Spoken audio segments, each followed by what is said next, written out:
Manager insists I do my job properly. Happy to comply, sir. Preface: in early 2020 I was hired under the title Assistant Manager at a local automotive shop. We mainly sold tires.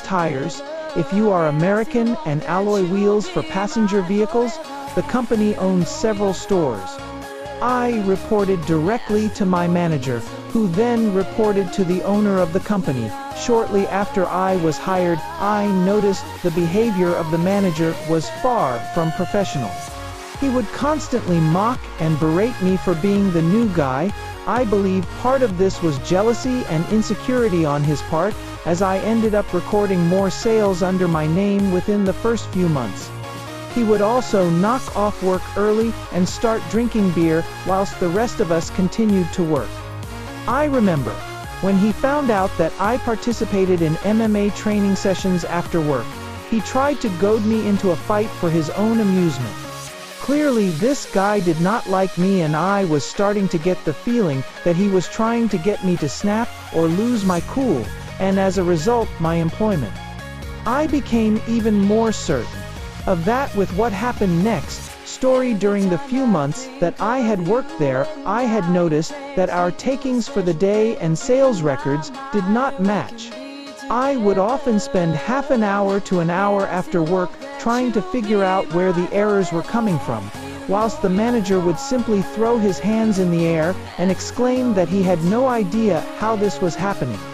The recurring issue seemed to be that our cash takings had been recorded incorrectly.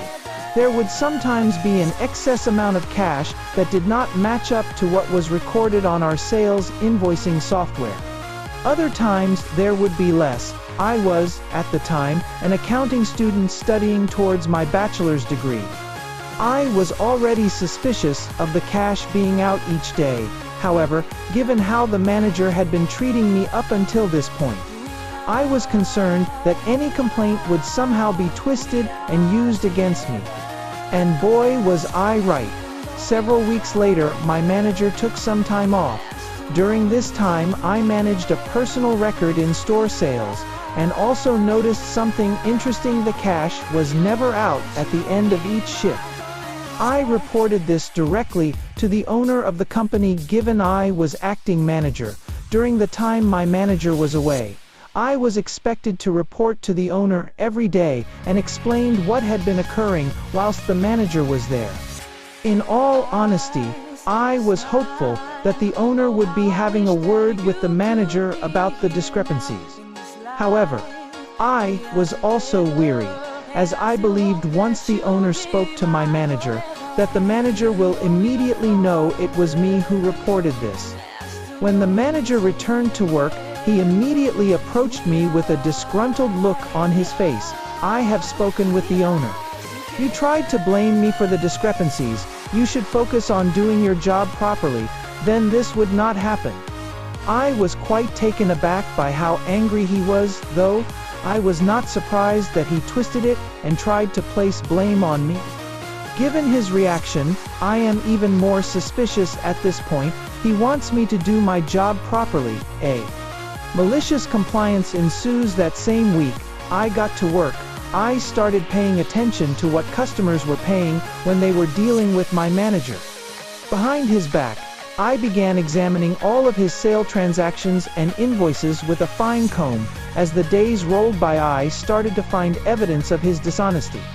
When it came to a few cash sales, my manager was doing the following example: 1. Would tell the customer the price is $200 if he pays cash. 2. Would discount the price by $50 in the sale invoicing software. 3. Would put the extra cash into the till and record a $150 cash sale. 4. Before we did the cash up at the end of the day, he would sneakily pocket this extra cash whilst no one was around. Though he was very foolish, as he clearly couldn't remember the exact amount he had swindled, hence why the cash would be up some days did not swindle enough, or the cash would be down swindled too much. And I took screenshots of the discounts he had been giving on sales and sent them to the business owner, along with a report. A report with a detailed description of my findings, The report also showed that on all days he was not there for the cash count, there was no variance. When he was there, well, the owner was infuriated. This man had been his trusted employee for years. The owner was so infuriated, in fact, that he ordered my manager do a mandatory drug test pee in a cup style on the same day he found out. And no surprises, he failed. Turns out the manager had quite the meth habit. This was most likely his sole motive for stealing cash, and the owner was beside himself. We operate machinery every day in this store, and so the thought of a manager walking around high as a kite would not sit well with any health safety professional. In fact, it could have landed the owner in serious legal trouble if any accident or injury occurred under this manager's watch. The manager was terminated immediately for violation of his contract, and was later taken to court by the owner in an attempt to recover the stolen funds. Safe to say, I was promoted to store manager position shortly after his termination.